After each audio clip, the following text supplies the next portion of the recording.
Exodus 33:11.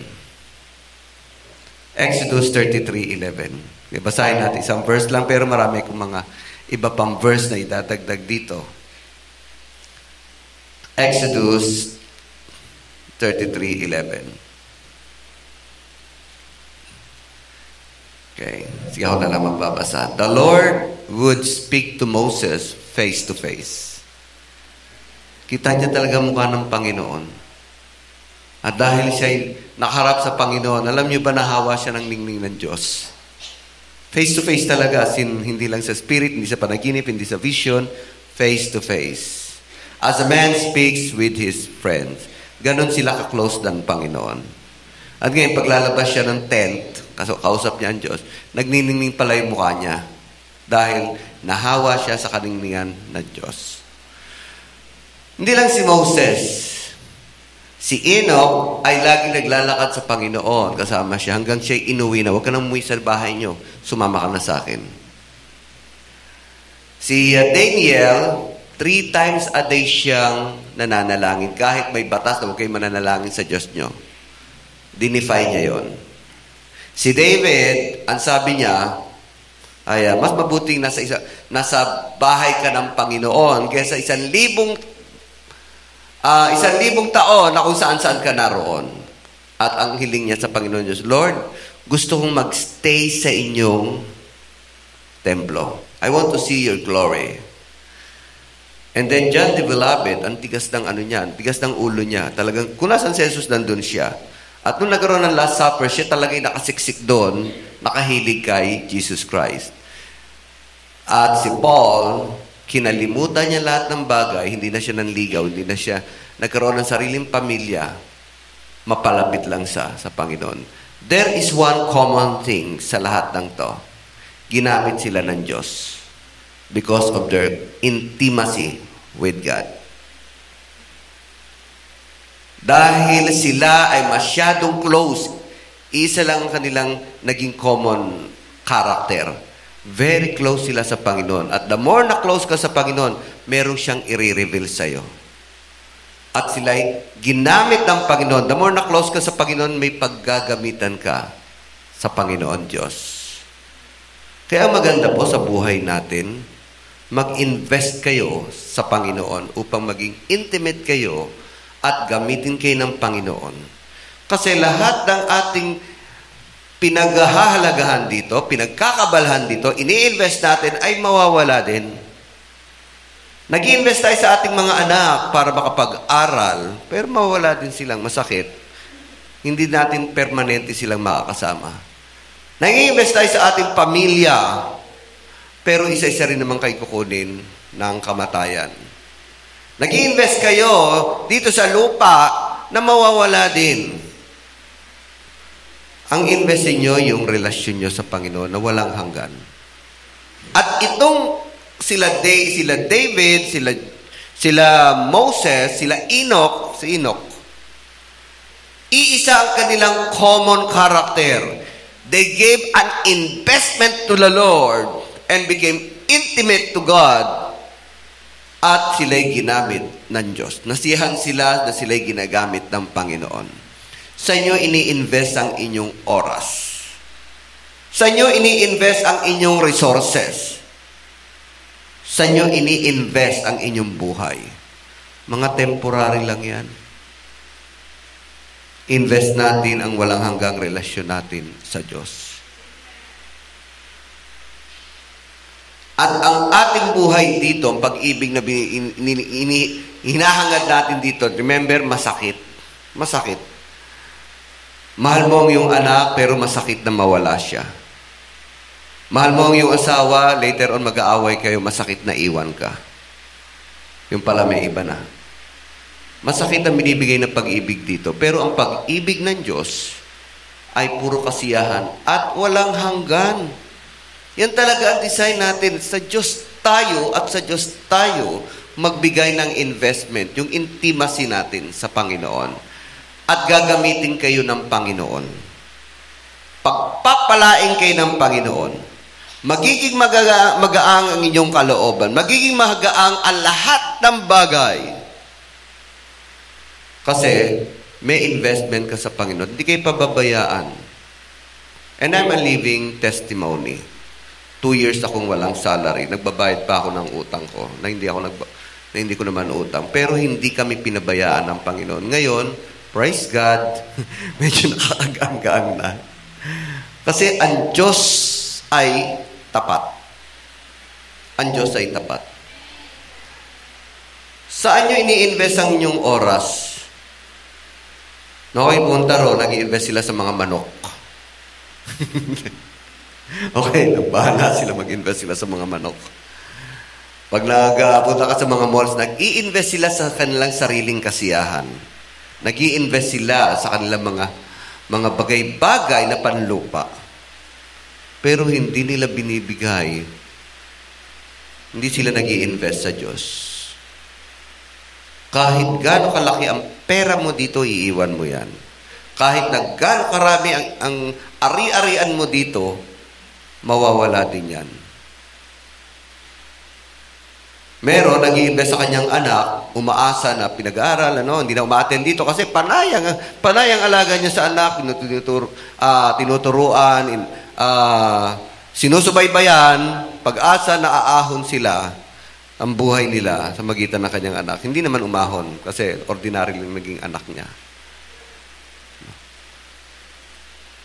Si David, masakit na mawala yung kanyang anak. Bunso pa yun bunso. Pero nung kinuha na ng Panginoon, baliwala na sa kanya. Kasi alam niya na temporary lang yon. Hindi na siya nagtampisaw. Nag-move on ka agad. Nag-move on talaga. Si David, nung ang kanyang bunsong anak ay nasa bingit ng kamatayan, malala ang sakit, nagpa-fasting siya, hindi siya kumakain. Masakit sa kanya na may nangyayari sa kanyang anak. Pero nung namatay na, tumayo, kumain, nagbihis, wala, naka-move on kaagad. Sabi ng mga katulong niya, Sir, ba't kayo ganun? Samantalang nung buhay pa yung anak niyo hindi kayo kumakain. Nandyan lang kayo sa lupa, nakahiga, ayaw niyong kumibo. Pero nung matay na ang inyong anak, saka kumain, nagbihis, nagpamada, naligo, makapag-move on kaagad siya. Kasi alam niya, temporary lang ang ating relasyon dito. Ang pahalagahan natin yung relasyon natin sa Diyos. Kaya ang sagot niya, wala na akong magagawa kahit ako maging malungkot, umiiyak, wala, kahit may mga namamatayan, 1 linggong nagdudusa, 1 taong hindi makamove on, pero siya sandali lang talaga. Kasi sabi niya, hindi ko na may babalik ang bunso kong anak, pero ako ang susunod sa kanya. Ganun niya kaalam ang ating relasyon. Mas mahalaga ang ating relasyon sa Diyos kaysa ang relasyon natin dito sa lupa. Kaya huwag kayong masyado mag-invest sa inyong buhay dito sa lupa. Mag-invest kayo sa Panginoon. Si Moses, iniwan niya ang kanyang kaharian. At nung tinawag siya ng Panginoon, iniwan niya muna ang kanyang pamilya at pumunta sa Israel. Si Enoch, sabi ng Panginoon, sama ka na sa akin. Sige, sama ako sa'yo. Hindi na nagpaalam sa kanyang pamilya. Iniwan niya talaga. Nawala na siya bigla. Si Daniel, kahit na merong threat sa kanyang buhay, nananalangin pa rin siya. Nag-invest siya. Lahat itong mga taong to nag-i-invest sa Panginoon. Si John, the beloved, nag-invest din siya sa Panginoon at si Paul. Mas malaki si Paul. Kasi hindi na siya nag-asawa, iniwan niya ang kanyang profession, naglingkod na sa Panginoon. And one thing common sa mga nag-i-invest sa Panginoon, yung intimacy nila sa Panginoon Diyos. Hindi kayo magiging intimate sa Panginoon unless you invest. Find Him. Find time. Give unto the Lord. At magiging closer kayo sa Panginoon. Pero kung ang inyong relasyon dito, pasimba-simba lang, pabigay-bigay lang, hindi nakikialam kung ano nangyari sa church. Meron kayong relasyon pero hindi intimate. Kasi ang gusto ng Panginoon, hindi lang sa relasyon, maging intimate ang inyong relasyon sa Diyos. So, invest to God time and resources to gain intimacy. Kasi doon kayo gagamitin. Doon kayo magiging magaang. Doon kayo magkakaroon ng kapangyarihan. Doon kayo magkakaroon ng katalinuhan na nanggagaling sa Diyos. Sa mga sila David, sila Paul, nagkaroon sila ng katalinuhan, kaibang katalinuhan sa Panginoon. Si Moses, nagsulat ng Genesis hanggang Exodus. Ginamit siya. Si Enoch, pinakamalalim. Alam niyo ba ang sinulat niya? Yung tungkol sa spirituality, ba't nagkabaha? Siya ang pinaka-full. Pinakamalalim yung kanyang sinulat, si Enoch. Ba't nagkabaha? Mas malaki ang account niya. Bakit ginamit? Bakit nagkaroon ng katalinuhan ang mga tao? Alam niyo ba? Ang una nagturo talaga sa mga tao, yung mga fallen angels. Now, there is a question na ang pyramid, hindi talaga ginawa ng tao yan. At hindi rin ng Israel. Kasi ang Israel, brick ang ginagawa, hindi batong malalaking tipak. Alam niyo maaaring gumawa nun? Yung panahon ng mga angels, mga fallen angels, ng mga higanti to. They can bring the stone. At hindi pala itong pyramid, hindi ito pyramid na libingan ng mga hari. Kasi wala itong nakalibing. Wala nakalibing doon. Yung mga hari na sa ibang lugar. It might be a power source. Energy naghihigop. Wala kasing nakalibing doon. Kala nyo nakalibing yun. Hindi. And it is not created by human being. It might be created by the sons of God, yung fallen angels, yung mga malalaki, yung mga, ano ba tawag nun? Mga Nephilim. Matatalino to.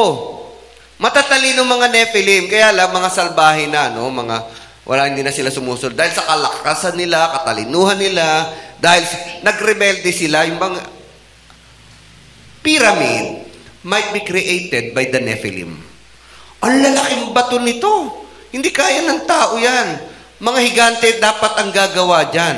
At hindi ito, mababasa nyo sa Exodus, bricks ang ginagawa ng mga Israel. Hindi Israel ang gumawa niyan. Para sa bahay lang yung mga bricks. Pero yung pyramid, sino gumawa nun? It might be angels.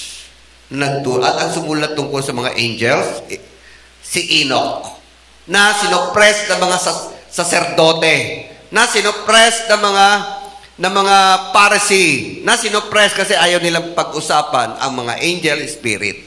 Kaya ito'y natago. Pero may Book of Enoch talaga, na si Enoch ang nagsulat. Deeper ang sinulat niya kesa sa Genesis kay Moises. Kaya lang naitago ito. Kaya yung pyramid, hindi ito ginawa ng tao. Maaring ito'y ginawa ng mga Nephilim ng panahon na yon. To get a source of power. Kasi source of power yun. Hindi ito libingan. Sabi naman nila, ito ay maaaring ginawa ng alien. But at that time, maraming nakikita na sila mukhang alien. May mga pakpak na bumababa talaga. Yung mga panahon ng mga Sumerian, sa Mesopotamia, nakikita na ang tawag nila Akan. Ewan ko, ng pangalan ng tawag nila sa mga kakaibang tao. At ang sumulat, ang pinaka-full account na sumulat tungkol sa angels, about flood, about kung paano natuto ang mga tao gumawa ng sandata, kung paano natuto sila, ay si Enoch. Si Enoch.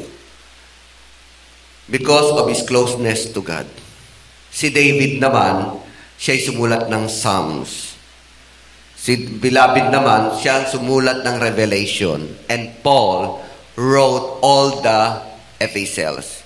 Ganon sila ginamit ng Panginoon kasi because of their intimacy with God. Hangarin nyo maging intimate kayo sa Panginoon. Hello? Huwag nyo hangarin lang na ligtas kayo. Huwag nyo hangarin lamang na nandito lang kayo sa church. Ang nais ng Panginoon, lahat kayo, bawat isa sa inyo, magkaroon ng intimate relationship sa Panginoon. There are 4 levels of connection to God. Ang pinakamababaw, tradisyon. May mga taong akala nila, may ano na sila tinatawag na Diyos. But it's tradition. Tradition. No knowledge of God. Or religion. Trying to reach the unreachable God. Tulad ng mga Griego, sabi nila, sa Diyos na hindi namin nakikilala, they have the religion. And relation, there is a salvation. Kapag tinanggap mo ang Panginoong Jesus, meron ka ng relasyon. But God wants not only just relation, yung intimacy, ready to be used by God. Each of you would like to have intimacy with God.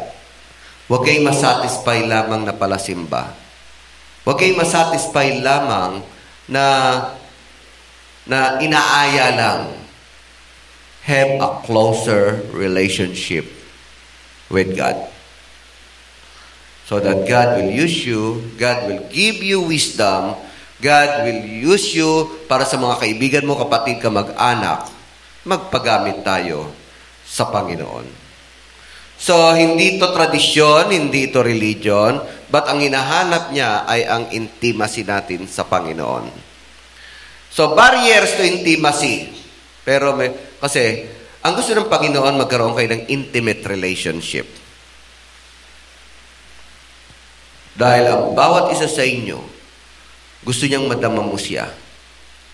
Gusto niyang makilala mo siya.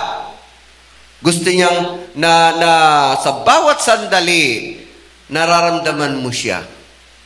Kaya lang, at sa bawat sandali, ginagamit ka ng Panginoon. Kaya lang, may mga barriers sa intimacy na to. Unang-una, pride. Si Saul, dati, ginagamit siya ng Diyos, kaya lang, ayaw niya nang give up ang kanyang hari. Naging diktador siya. Lahat ng mga gusto niya, siya nang inuutos niya. Kahit na mali, nagkaroon na siya ng pride. Kaya sabi ng Panginoon, ayoko na kay Saul. Ayoko na. Napakayabang. Lahat ng ginagawa niya, kahit mali, ay iginigiit niya. Kaya pinili niya ngayon si David na humble. Kaya lang, nung nalaman niya na tinakwil siya ng Diyos, gusto niyang patayin si David. Kalooban na nga ng Panginoon, harangin pa niya. But you cannot oppress, you cannot suppress, you cannot hinder the will of God kung talagang kalooban niya. Kaya si Saul, pinag-iitan pa rin niya na siya talaga ang hari. Dati, humble siya. Dati, sabi niya, nung tinatawag siya, ayaw niyang lumabas. Pero naging hari na siya. Nagustuhan niya to. Superstar pala, no? Maraming kapangyarihan, maraming utusan, may mga kayamanan. Ayaw niya nang give up ang kanyang pagiging hari.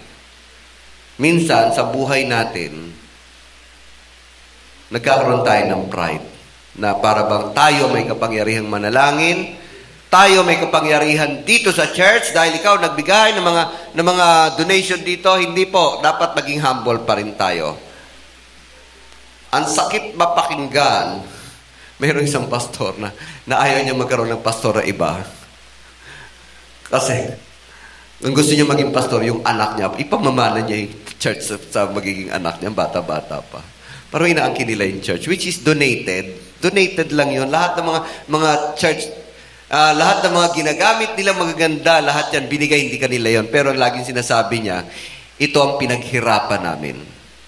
Kaya ayaw niya mag-install ng pastor. Kahit na may pamilya, may mag-asawa, na talagang naglilingkod. Ayaw niya magkaroon ng associate pastor kasi threat sa kanya yon. Alam niyo, nung nalaman ko yon, nanlumo ako. Ba't ayaw niya mag-install ng associate pastor? Kasi threat. Alam niyo, hinintay niya yung bunso niya pag-aralin, maging pastor kasi siya daw ang susunod na pastor sa church nila. Which is, ang church ay dinonate. Hindi kanila yun, kahit pinaghirapan nila yun. Kaya ayaw niya magkaroon ng associate pastor kasi nga threat sa kanila. Para bang dynasty. Nagkaroon siya ng yabang. Inangkin nila ang church. Minsan, may pride din tayo kapag nagkakaroon tayo ng success. Kaya minsan nakakabulag ang success no? Hindi rin maganda puro success. Maganda rin minsan na di-disappoint ka para God will humble you down. Dahil sa success nila, nagkaroon sila ng malaking church. Ayaw magkaroon ng associate pastor, ang pastor na to, na hindi niya kapamilya. Ano hindi pwede yun? Andito yung isang pamilya, nag-resign na nga sa trabaho, tumutulong deacons. Ang tagal ng deacons, ba't ayaw gawing associate pastor? At kapag wala siya siya nagpipreach. Parang si Saul, natatanda ko si Saul, ayaw niyang ibigay ang kapangyarihan. Nagkaroon na ng pride. Kasi nga threat ang associate pastors. Buti na lang, mga associate pastors dito, mga humble din. At para sa akin, hindi threat ang associate pastor. Katuwang talaga sila. We need associate pastors dito. At ang church na to, hindi ito pag-aari ng iisang tao. kahit na ito'y galing din sa income ko, sinabi ko, hindi akin to. Ito'y binigay ng Diyos. Buti na lang hindi niya pinalam na galing din pala sa income ko. Later ko na nalaman, income ko rin pala yun. Kaya pala, kahit anong invitation ko doon sa president, kahit anong sinabi ko pumunta kayo dito every anniversary, ayaw pumunta yung pala, yung dinodonate niya rito, income ko rin pala yun. Hindi, okay na rin yun. Kasi pag alam kong income yun, hindi ko bibigay lahat. 50% lang bibigay ko. Kaya lahat yun na ibigay ko dito. Pero sinabi ko na, na-announce ko na, ang church na to'y binigay ng Diyos. So, nagkakaroon tayo ng pride kapag nagkakaroon tayo ng success, like Saul. Kaya hinder yan sa intimacy natin sa Panginoon. Lumalayo ang Diyos sa atin. Dahil God is humble. The nature of God is humble. Mapagkumbaba. At ngayon, kapag nakaramdam ka ng kayabangan sa puso mo, wala na. Lalayo na sa iyo ang Panginoon. Another is, material gain. Alam niyo kung sino ang magandang example dito na hindi na talaga lumapit kay Jesus at binenta pa niya? Si Judas. Kasi among the disciples, material gain eh. Siya ang treasurer. Siya nakakolekta. Hindi siya nakikinig kay Jesus. Hingi lang siya ng hingi. Siyempre, kapag hingi siya ng hingi ng mga contributions sa mga taong nakikinig kay Jesus, hindi niya napakikinggan si Jesus. Bilang treasurer, at sinabi sa Bible, nangungupit pa siya. At doon sinabi at doon sa may account doon na yung pabango, binuhos kay Jesus, nang hinayang pa, sana naibenta daw. Sana binenta na lang natin. Ba't binuhos lahat kay Jesus yan? Pero ang comment doon ng sumulat, kaya lang siya nangihinayang kasi nangungupit siya sa lahat ng koleksyon. At bilang kolektor, madalas siya hindi niya nagkakaroon ng intimate listening, intimate relationship kay Jesus. Kasi pag nangongolekta, nakatalikod siya. Nandun siya. Hanggang nung sinabi ni Jesus na siya'y mamamatay, siya ay iaalay. Nagkaroon na siya ng kaba. Mukhang matatapos na yung aking koleksyon. Last na magagawa niya para magkapera, binenta niya si Jesus. Binitray niya si Jesus. Pumunta siya sa sardote dahil yung pala mangyari kay Jesus, mamatay din pala, no? Pumunta siya sa sardote at sinabi, magkano may bibigay niyo sa akin kung ituro kong nasan si Jesus ngayon? 30 shekels.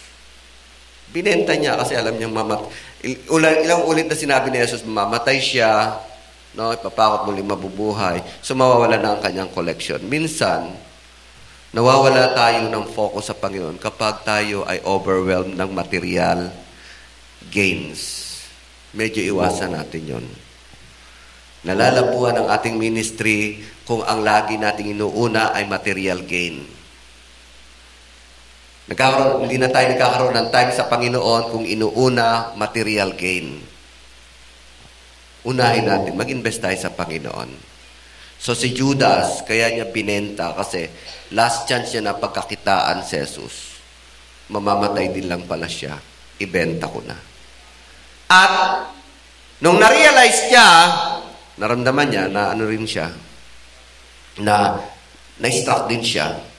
Sabi, inosente si Jesus. Dahil hindi niya alam na si Jesus ay may kapangyarihan magpatawad. Yun ang kaibahan ni Peter kay Judas. Si Judas, dahil hindi siya close kay Jesus, hindi humingi ng tawad kay Jesus. Sinaktan niya ang kanyang sarili.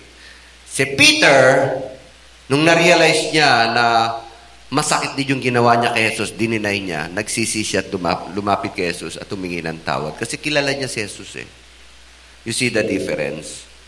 That's the difference. Kapag close ka sa Panginoon, nakikilala mo siya ng gusto. Pero kapag hindi ka close sa Panginoon, hindi mo siya talaga kilala. Kaya si Judas, kaya nagpakamatay, hindi niya talaga kilala si Jesus. Masyado siya naging abala sa kakahingi ng kontribusyon. And disbelief, of course, disbelief, nakakahinder doon kapag yung puro doubt ka, puro alangan ka, like the people of Israel. And of course, ito pa, ito marami ito sa church. Di na ako magko-quote dito sa Bible. Laziness. Katamaran. Alam na prayer meeting hindi dadalo rito. Paano kami magiging close ng Panginoon? Alam na may church tayo, hindi dadalo dito. Laziness. Bago matulog, hindi man lang mag-pray, hindi malalang basahin ng Bible. Laziness. Pagising sa umaga, ayaw man lang magbasa ng Bible, ayaw man nalangin. Laziness. So laziness. Apathy. Yun ang mga hinder. Apathy, yung mga walang pakialam. May mga members kasi walang pakialam eh. No? Baka may kilala kayo dyan, mga walang pakialam. Alam na may mga gawain, walang pakialam. Alam na may mga pledge, wala siyang pakialam. Alam na may mga contribution, walang pakialam. Alam na may mga party, walang pakialam. Ayain mo ba? Hindi nakiki-join, hindi nakiki-participate, walang pakialam. Apathy. How can you be close to God kung ikaw walang pakialam sa gawain sa church? Apathy. And murmuring spirit. Yan. Ito, marami ito. Yung bang lahat tayo kita mali, pero hindi naman gumagawa. Lahat ang daming satsat. Ang daming mga pintas. Instead na tumulong, instead na makaparticipate, andun yung pintas, pero siya mismo walang ginagawa. Pintas dito, pintas doon, pintas sa leader, pintas sa mga members, pintas lahat. No, you call it murmuring spirit. Pati na lang siya gumawa, tumulong. Okay. And disobedience to leaders. Mga hindi sumusunod sa mga leaders. Kahit na bata sa'yo ang leader mo, sumunod ka pa rin. Kahit naka-appoint lang yan, sumunod ka pa rin. Kahit na basta una ka pang maging pastor, sumunod ka pa rin kung siya ang na-assign. Kasi yun yung order eh. No? Disobedience to leaders. Nagiging yung bang hinder din yan sa closeness mo sa Panginoon. Ano mang bagay na naghihinder sa gawain ng Espiritu Santo, sa flow ng Holy Spirit, hinder yon sa iyong pagiging close sa Panginoon. Kaya, you invest to God. Invest to God and strive to be intimate with Him.